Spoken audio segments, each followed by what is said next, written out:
Intention is judge of our actions. How is it really our intention, not just the outer act, that judges what we do? There is a common saying, death releases us from all our obligations. Some people have taken this in a very strange way. Henry VII of England made a treaty with Philip of Austria. Philip agreed to give up the Duke of Suffolk, Henry's enemy, who had taken refuge in the Low Countries, but only on the condition that Henry would attempt nothing against the Duke's life. Henry accepted this condition. Suffolk was handed over. Yet, when Henry was dying, he ordered his son by his will to put Suffolk to death as soon as he himself was gone. Did death really discharge his promise? I do not think so. Or consider another case. At Brussels, in the tragedy acted by the Duke of Alva upon Counts Egmont and Horn, there was a remarkable detail. Count Horn had surrendered himself to Alva on the faith and the word of Count Egmont. When both were condemned, Egmont begged to be executed first, wanting death to free him from the promise he had given his friend. To me, this makes little sense.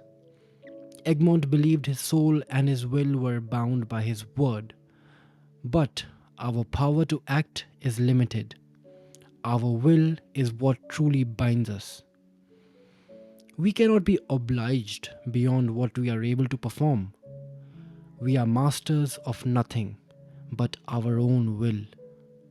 All the rules of human duty rest there. So if Egmont sincerely intended to keep his promise but was violently prevented by death, he was already clear in conscience, even if he had outlived Horn.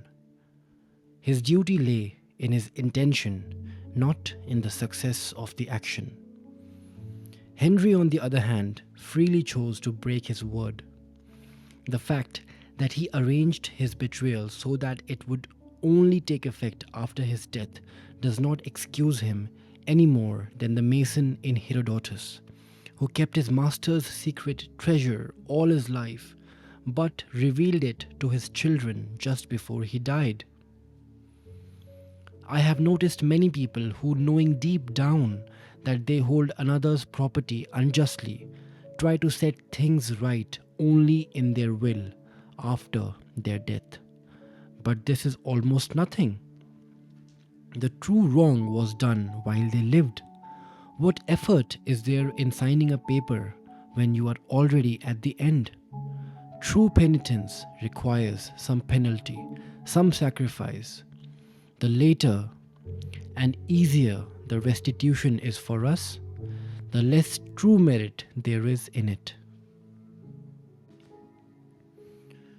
They should give back not only what is not theirs, but also pay some of their own on top of it, as a cost of justice.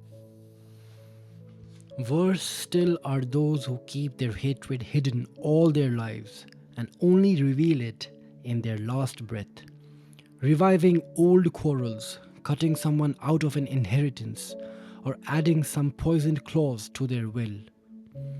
They show little regard for their own honor, since they irritate their enemies in memory when they can no longer answer for themselves. They show even less care for their souls, since they choose to let their malice outlive them. What kind of judge delays his judgment until a time when he can no longer know the cause?